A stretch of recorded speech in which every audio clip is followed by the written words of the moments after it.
Sigi Dawdursi Surah Al-An'am ki ayat number 37 dagi. أعوذ بالله من الشيطان الرجيم بسم الله الرحمن الرحيم وقالوا لولا نزل عليه آية من ربه قل إن الله قادر على أن ينزل آية ولكن أكثرهم لا يعلمون أنا متى هيك بقى آيات توني مخاصة ترمسي أهان بما متى آيات توم قالي هيك يعني نحن باوكم بيجاني شوف لقي تابسين أدوتنا أدوبو أسيبسين أدودي هنقال هنغني مخوي بولانا مدوغي توندا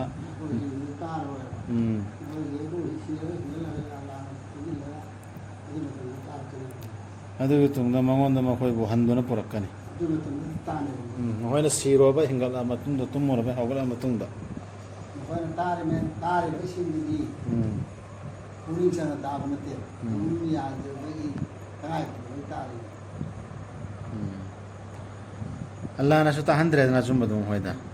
mohoina inkar to bogi makhoina hai rigita dab sing duna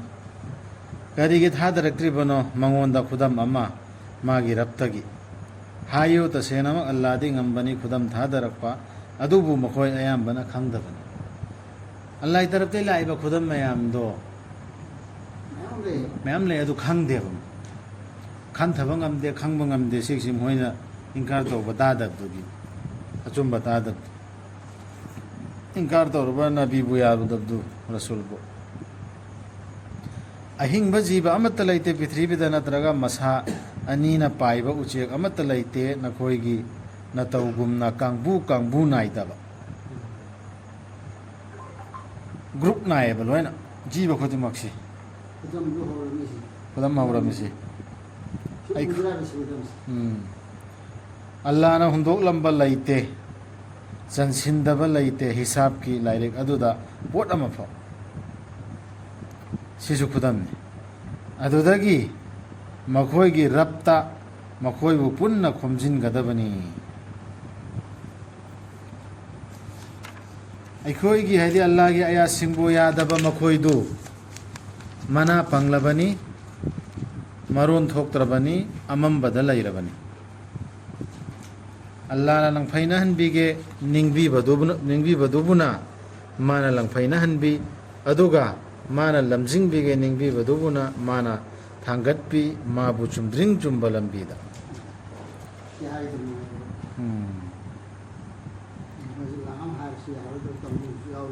chumdring chumbalambi sira thangatpi dorimi Allah lamjing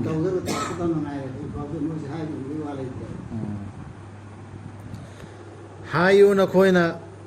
Kantharabra hayu na khoina kantharabra na khoida laklabadi Allah gi dandi du natraga na khoida laklabadi pungja du haidi kayamat to Allah nattaba kanabu na khoina kaujagani na khoina achumba ngangba oirabadi dandi la ene azab la e khotak tak kaudu si Allah natrao azagi kayamat la su khotak tak kauru ko si Allah ne ba adu khos kala edu khang me ba du la su ko edu nam pro edu khang e ba la adu hoi khan da ba bi yaw ri do na hoi khali du uni wa khang ba ni na la ai ne ba ala na ta ba kana bo mi amada na ba na kauri du kau ba ya ga dra ba e ma tu yo ma don ta kau ba ya ga dra na hoi hai du chum bo ta re ai na ma bir adi imam qurani hai dana imam pro basi hoi hai sina chum bo ri di अरे ने इधर मधुर ला एर खलो ने त्या मसे दो हम तन तन हो न को कंबियो ने को को हम दो तो ने बुजु भी आदमी अदा ने बात और में हम दो तो कन हम बताए नत्ते मंगोद तनी न खोइना को जगदबा अदुदगिदी अल्लाह न लौथोपिगनी मंगोंदा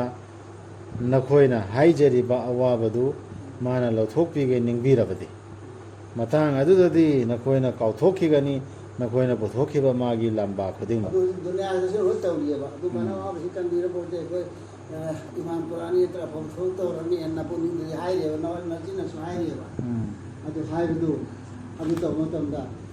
adu kan mo tam da so dunya se su nakoi adu kautho ha ba अफो थोड़ा तौरते हैं तन सोना मात तो निपुण होना शिर के थोड़ा तो हम हम जी गाँव के सी आया सिंगसरे सिसु अखोना खंथौदा फंगद्रो एनी इस्लाम की शरीयत की मसला में अखो कुरान दा हमगदम ने मुंजिन गदम ने कुरान दे लौगदम ने अदुसु थोक्त्रोबा खंथौदा अखोना थीरेसिन अतोप लंबी में पंक्ति तो थी है नते है तो मैं पात्र नत्ते मंगोंदा तनी नखोइना कौजगदबा अदुदगिदी माना लौथोकपिगनी मंगोंदा नखोइना हाइजरिबा अवाबदु माना लौथोकपिगे निंगबिरबदी सुबह हम से ऐसे आगे को एमो नते माबु तनी न कोन कौगदो रु मतम सो अदु हांदो ओ मतम द हांदो कना राना अगर द्वातो कोन द द्वातो अल्लाह ते बो से अवाब से कंदियो वना हाइजर को अदु दो अल्लाह ने कंदिर कनेबा अगर कौगदो यार कनेबा अल्लाह तौ गेरदी अब्दु सुन को दिखाओ सी अवाब से को कर दिया ई मतलब आप हाइ आन हां तो थोक सिंग हाइ हुआ सिंग हाइ रो सुम दो हाइ के रन उन द हाइ के रन पर द्वातो कुछ वाला दा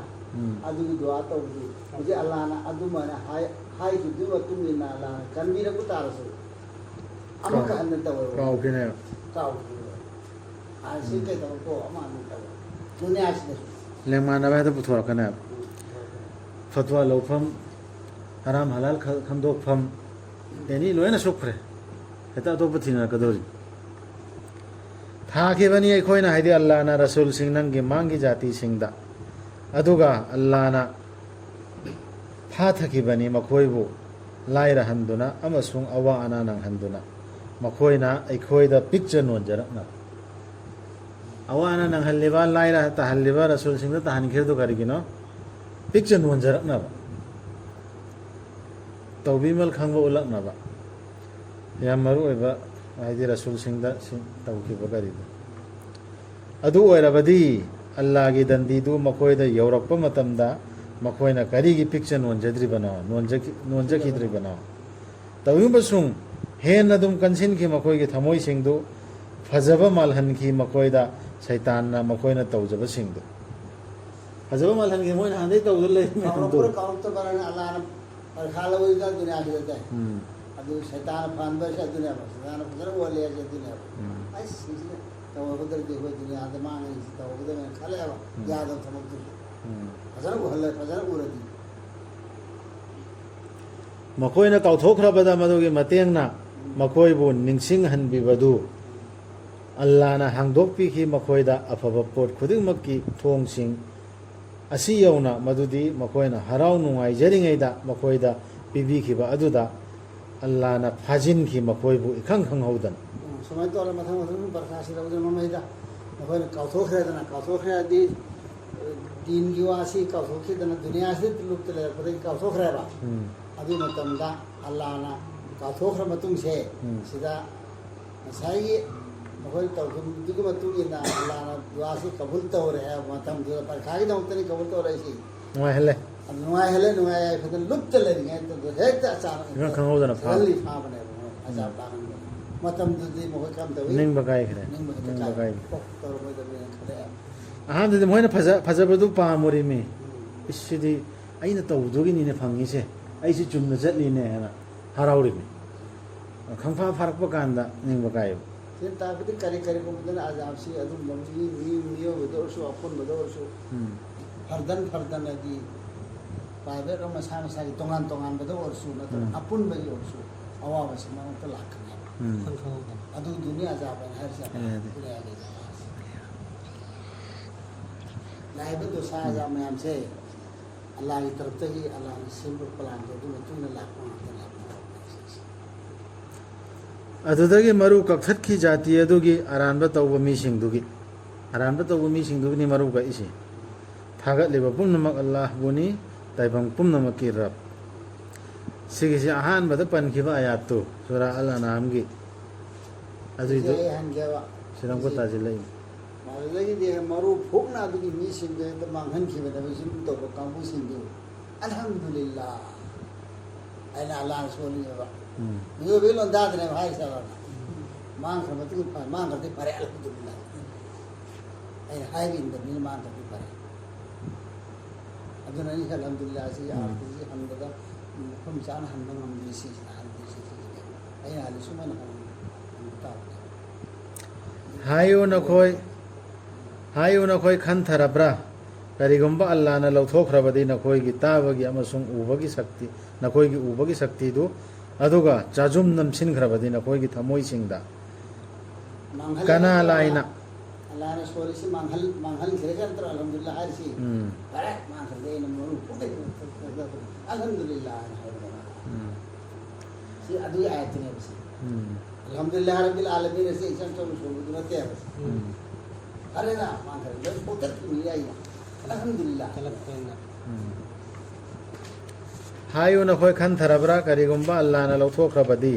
nakoigi tabagi amasung nakoigi ubagi sakti du aduga chajum namsinkhrabadi nakoigi thamoi singda kana laina kana ilana Allah nattana nakoida makoidu amuk hanna purakpa ngamgadage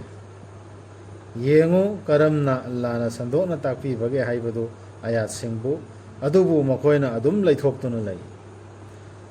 sengna ayat sita amatung da Quran sile leithoga lei abadu so pun muktasim policy hi loina pun dunia ni pun muktam Quran sile leithoga thuba da natore khoi lei risi urul umma lei rimi hujiksu hayu nakoina khantarabra karigomba nakoida yawraklabadi Allah ge dandi du khang haudana natraga ifong phongna maduna kana budi mang takan gadage jati du bunattana aran bato basingi kana aran tor me na ko mahan dre ka mahan dur ko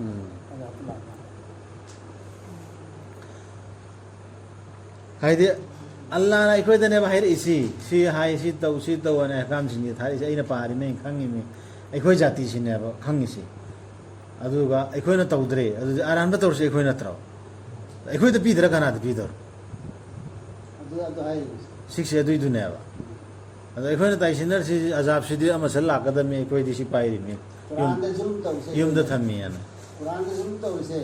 Quran phangbai bi Salman Singh thakiba leite ikhoina Rasul Singh bu nattana harau pau piba sing amasung siri toin yawa ya tuni cheksinwa haiba sing oina sinattana thakiba natte Rasul Singh du khakine messenger sing aduna kanagumbana thajaraba aduga sengdokjaraba masagi lichat akiba leiroi makoida natraga makoi wasuwaro sida mi khude maksuk mi khude maksuk khres dunia da suwaro mi khude dunia da suwaro ma ko mi chum chali bi se dunia da waro world sida leiba mi khude mak ko wari ji par khama ji war ko ne madu gi jamak to andi waro si sengdokjadradi natraga haiba indra sida hairisi taudraga di kaim da kana de Quran paras adubu ya khidaba singdu Allah gi ayat singbu sokkani makoibu dandina makoina singna baga loina haiba in gidaba adugi ana ma ya da taw fasik oi gibdu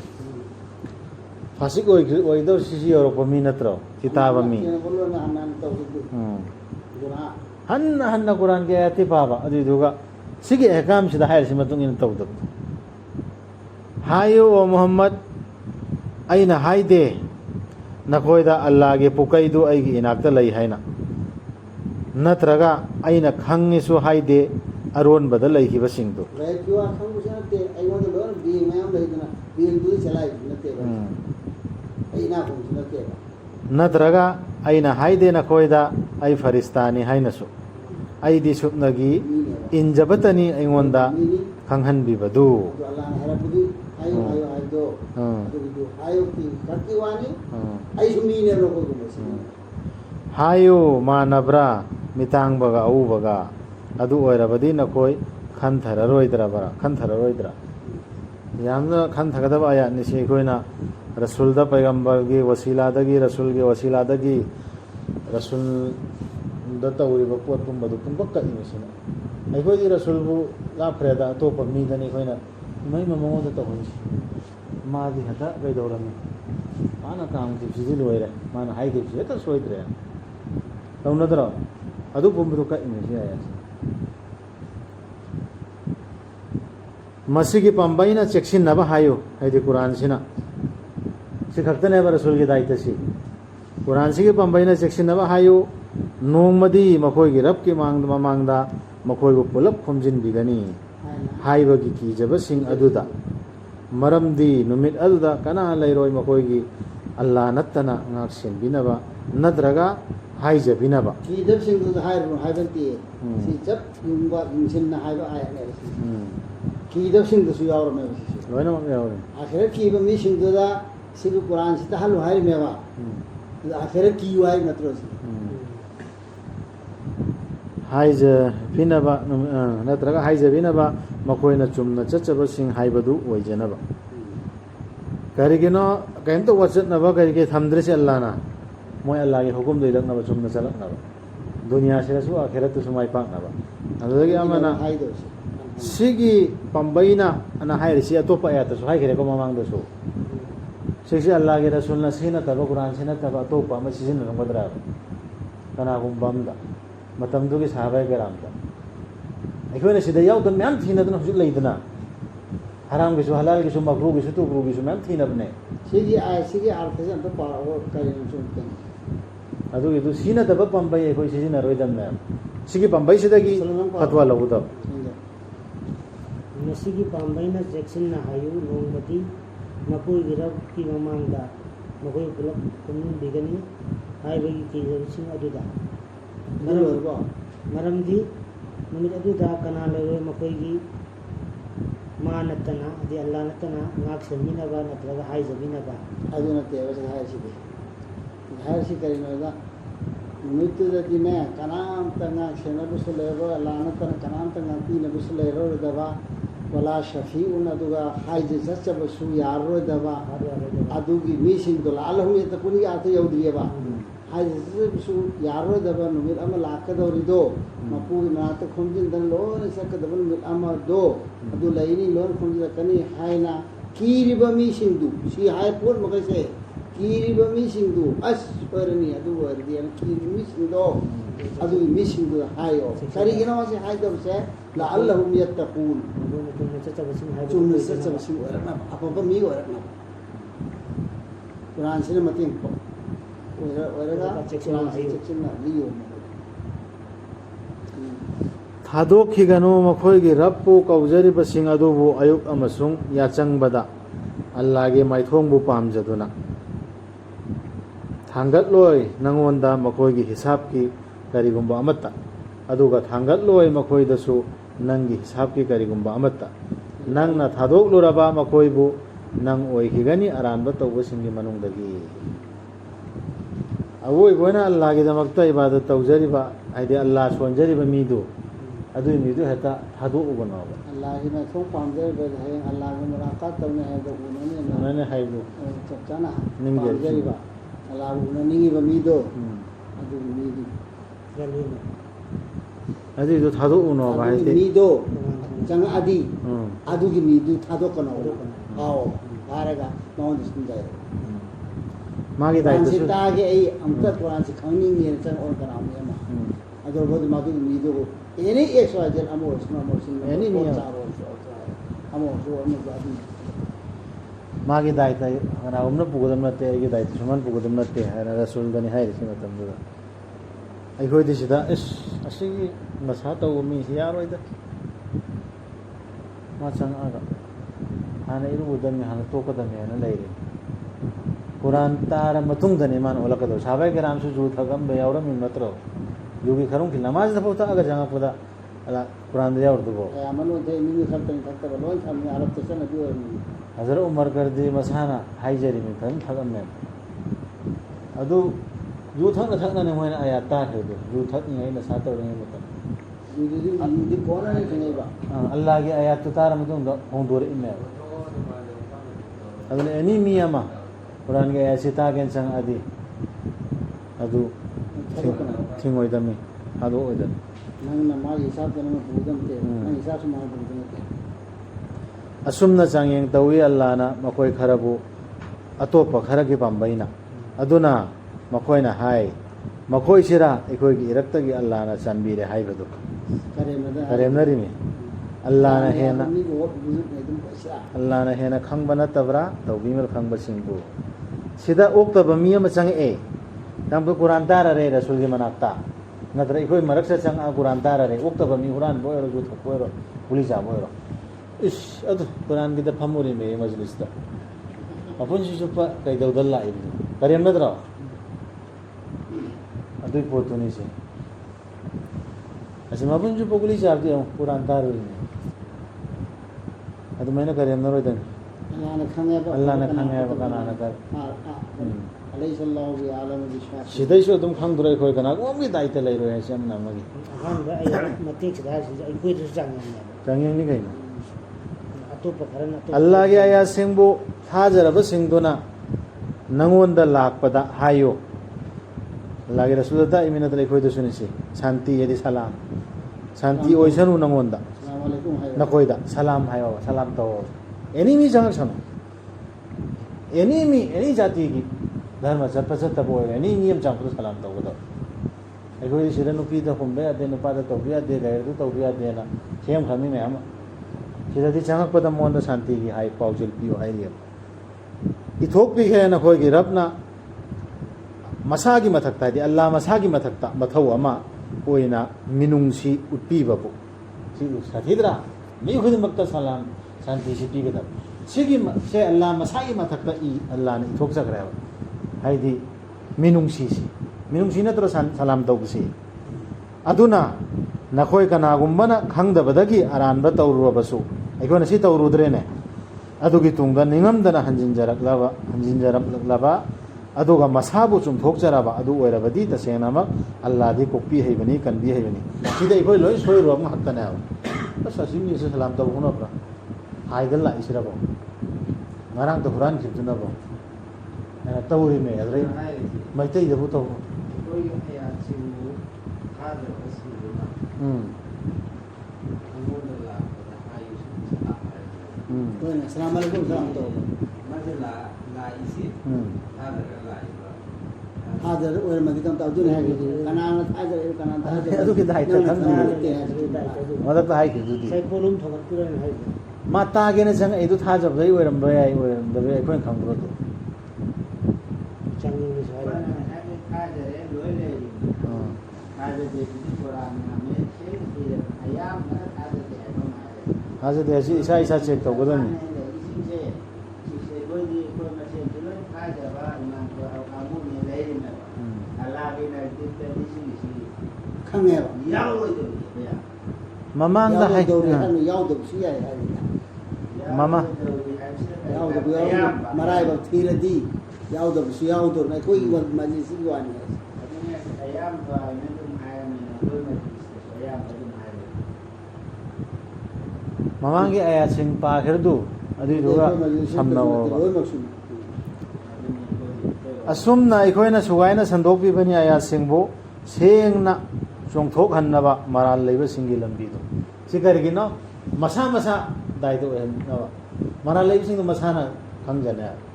ꯁꯦꯡꯅ ꯇꯥꯑꯝ ꯅꯠꯇ꯭ꯔꯣ ꯑꯗꯨꯗꯤ ꯑꯩꯁꯤ ꯀꯗꯥꯏꯗ ꯁꯣꯏꯔꯤꯃꯣ ꯏꯁꯥꯒꯤ ꯈꯟꯊꯕ ꯈꯪꯒꯅꯦꯕ ꯑꯗꯨꯏꯗꯨ ꯍꯥꯏꯌꯨ ꯇꯁꯦꯡꯅꯃꯛ ꯑꯩꯉꯣꯟꯗ ꯊꯤꯡꯂꯦ ꯅꯈꯣꯏꯅ ꯑꯜꯂꯥꯕꯨ ꯊꯝꯂꯒ ꯀꯧꯖꯔꯤꯕꯁꯤꯡꯗꯨ ꯂꯥꯠꯄ ꯍꯥꯏꯌꯨ ꯑꯩꯅ ꯏꯜꯂꯔꯣꯏ ꯅꯈꯣꯏꯒꯤ ꯑꯄꯥꯝꯕꯁꯤꯡꯗꯨꯒꯤ ꯃꯇꯨꯡ ꯑꯗꯨꯝ ꯇꯧꯔꯨꯔꯕꯗꯤ ꯑꯩ ꯂꯪꯐꯩꯅꯈ꯭ꯔꯒꯅꯤ ꯑꯗꯨꯒ ꯑꯩ ꯆꯜꯂꯔꯣꯏ ꯂꯝꯖꯤꯡꯕꯤꯔꯕꯁꯤꯡꯒꯤ ꯃꯅꯨꯡꯗ ꯀꯔꯤꯒꯨꯝꯕ ꯔꯁꯨꯜ ꯁꯜꯂꯝꯗ ꯂꯥꯛꯑ ꯃꯇꯨꯡꯗ ꯔꯁꯨꯜꯅꯁꯨ ꯃꯈꯣꯏꯒꯤ ꯍꯥꯟꯅꯒꯤ ꯆꯠꯅꯕꯤ ꯃꯌꯥꯝ ꯐꯠꯋꯥ ꯃꯣꯏꯅ ꯂꯥꯠꯂꯝꯃꯤꯕ ꯑꯇꯣꯞꯄ ꯕꯨꯖꯨꯔꯨꯛ ꯃꯌꯥꯝꯗꯣ ꯑꯗꯨꯒꯤ ꯃꯇꯨꯡ ꯏꯟꯅꯁꯨ ꯈꯖꯤꯛꯇꯪ ꯆꯪꯉꯨꯔꯕ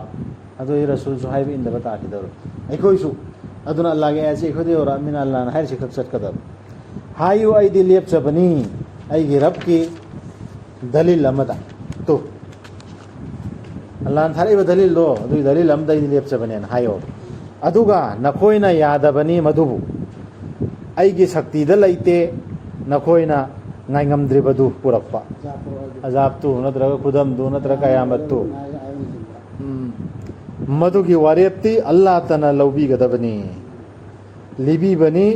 ꯑꯜꯂꯥꯍꯅ ꯑꯆꯨꯝꯕꯇ ꯑꯗꯨꯅ ꯃꯥꯗꯤ ꯈ꯭ꯋꯥꯏꯗꯒꯤ ꯐꯕꯗꯨꯅꯤ ꯋꯥꯔꯦꯞ ꯄꯤꯕꯁꯤꯡꯒꯤ ꯄꯨꯔꯥ ꯑꯜꯂꯥꯍꯗꯅꯤ ꯁꯤꯟꯅꯍꯜꯂꯤꯁꯤ ꯑꯜꯂꯥꯍꯅ ꯔꯁꯨꯜꯗꯀꯣ ꯍꯥꯏꯌꯨ ꯑꯩꯒꯤ ꯁꯛꯇꯤꯗ ꯂꯩꯔꯝꯂꯕꯗꯤ ꯅꯈꯣꯏꯅ ꯉꯥꯏꯉꯝꯗ꯭ꯔꯤꯕꯗꯨ ꯑꯩ ꯑꯃꯁꯨꯡ ꯅꯈꯣꯏꯒꯤ ꯃꯔꯛꯇ ꯋꯥꯐꯝꯗꯨ ꯍꯥꯟꯅꯅ ꯋꯥꯈꯩꯔꯝꯒꯗꯕꯅꯤ ꯑꯜꯂꯥꯅ ꯈ꯭ꯋꯥꯏꯗꯒꯤ ꯈꯪꯕꯅꯤ ꯑꯔꯥꯟꯕ ꯇꯧꯕꯁꯤꯡꯕꯨ ꯑꯜꯂꯥ ꯃꯁꯥꯅꯁꯨ ꯍꯥꯏꯈ꯭ꯔꯦ ꯁꯗꯀꯜꯂꯥꯍꯨ ꯅꯕꯤꯗꯁꯨ ꯍꯥꯏꯌꯨ ꯍꯥꯏꯔꯤꯑꯕ ꯁꯤꯁꯨ ꯍꯥꯏꯍꯜꯂꯤ ꯂꯣꯏꯅ ꯊꯨꯅꯤꯡꯕ ꯃꯥꯗꯨ ꯍꯧꯖꯤꯛ ꯂꯥꯛꯄ ꯇꯥꯔꯗꯤ ꯂꯣꯏꯅ ꯀꯌꯥꯃꯨꯛ ꯑꯣꯏꯔꯣꯏꯗ꯭ꯔꯣ